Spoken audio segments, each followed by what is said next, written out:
कैसे हो? देखिए आज मैं आपके सामने एक नया टॉपिक लेकर आया हूँ। एलसीएम लघुत्तम समावर्त है।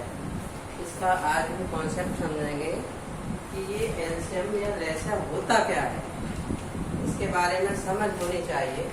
देखिए एलसीएम का मतलब है, हमने दो संख्या ली 4 और 8, तो 4 और 8 इन दोनों संख्याओं से वो संख्या कटनी चाहिए पूरी पूरी, वो लैसा होता है। जैसे हमें छोटी से छोटी वो संख्या देखनी है जो इन दोनों से विभाजित हो जाए, 4 और 8 से दोनों से विभाजित हो जाए, वो संख्या हमें देखनी है। तो देखिए इसको कैसे समझेंगे सरल तरीके से। 4 की टेबल पढ़ते हैं पहले। 4 एकम 4, 4 दूनी 8, 4 तिया 12, 4 चौक 16, 4 पंजा 20, 4 छू 24। कितनी पढ़ के देखते हैं बस। अब 8 की पढ़ लेते हैं। 8 एकम 8, 8 दूनी 16, 8 तिया 24, 8 चौक 32, 8 पंजे 40।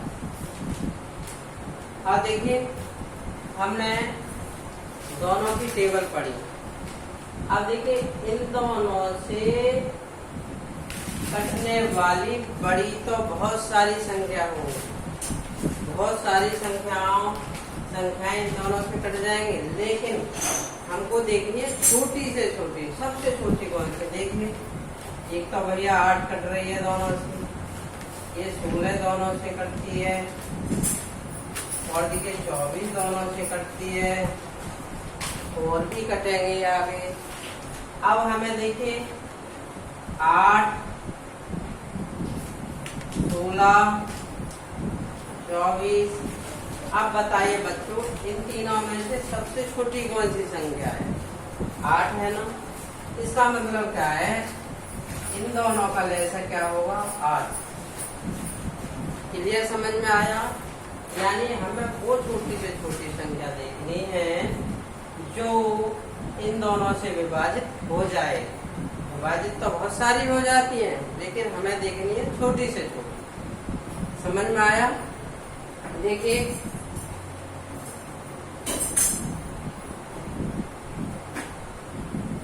4 दूनी 8, 8 एकम 8, पूरा विभाजित हो रहा है। अब देखिए अगर ऐसी संख्याएं आ जाएं जो एक ही टेबल की दो संख्याएं हैं। देखिए 4 की टेबल में दोनों संख्याएं आ रही हैं, 4 भी आता है, 8 भी आता है। अगर ऐसी संख्याएं हो दोनों या तीनों जो एक ही टेबल की हैं, यानी छोटी वाली टेबल की हैं, तो उन दोनों संख्याओं का लैसा क्या होगा भैया? बड़ी वाली संख्या होगा। इन दोनों का लैसा क्या होगा? 8। अब देखिए अगला सवाल, इनका लैसा कितना है? 8। अब देखिए अगर ऐसी संख्या आ जाए 6 और 8, मान लीजिए ये एक टेबल की नहीं है दोनों संख्याएं, तो इनका लैसा कैसे निकालेंगे भैया?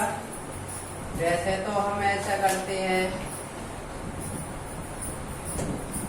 2 तिया 6, 2 चौक 8, फिर 2 से काटेंगे भैया, 3 में भाग नहीं जाएगा, 2 दूनी 4, फिर 2 से करेंगे, 3 में नहीं जाएगा, 2 एकम 2, फिर 3 से भाग देंगे, 3 एकम 3 और 1 का 1। इस प्रक्रिया को जब तक करते हैं कि जब तक 1 1 ना आ जाए। अब देखिए अब ये छोटी सी संख्या का हमको लैसा निकालने के लिए कितना बड़ा काम करना पड़ा। अब इन चारों की गुणा करेंगे, 2 गुणा 2 गुणा 2 गुणा 3, तभी तो लैसा आएगा। 2 दूनी 4, 4 दूनी 8, 8 तिया 24। अब देखिए अब पता चला, इतना करने के बाद हमें पता चला कि इसका लैसा 24 आएगा।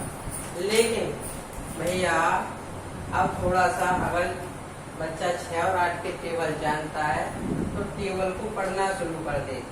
6 एकन 6, 6 दूनी 12, 6 3 18, 6 चौक 24, 6 पंजे 30। अब ये देखिए क्या 8 के टेबल में अब वो संख्या आ रही है और 6 के में भी वो आ रही है? आ रही है। 8 गना 8, 8 दूनी 16, 8 तिया 24 और 6 चौक 24। यानी सबसे पहले कौन सी संख्या है? 24। तो इसका लैसा कितना आ गया? 24। समझ गए? मान लीजिए ये है, इसका लैसा कितना है? 24। अब 8 और 12 का समझिए। 12 का पहाड़ा पढ़े, 12 एकन 12, 12 दूनी 24। 8 का पहाड़ा पढ़े, 8 गना 8 दूनी 16, 8 तिया 24। तो भैया सबसे पहले हमें कौन सी संख्या दोनों में मिली, दोनों के टेबल में? 24। अब इसको पढ़ते हैं 15 का पहाड़ा, 15 एकन 15, 15 दूनी 30। 6 का पहाड़ा पढ़े, 6 पंजे 30। दोनों में सबसे पहले कौन सी संख्या मिलती है हमें? 30।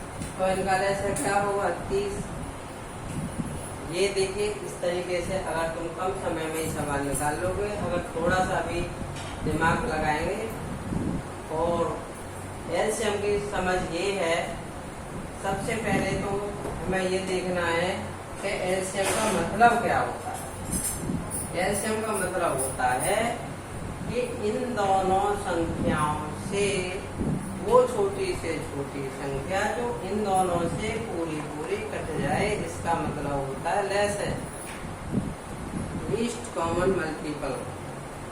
समझ रहे बच्चों? अगर वीडियो अच्छी लगी हो तो लाइक करें, कमेंट करें और शेयर करें।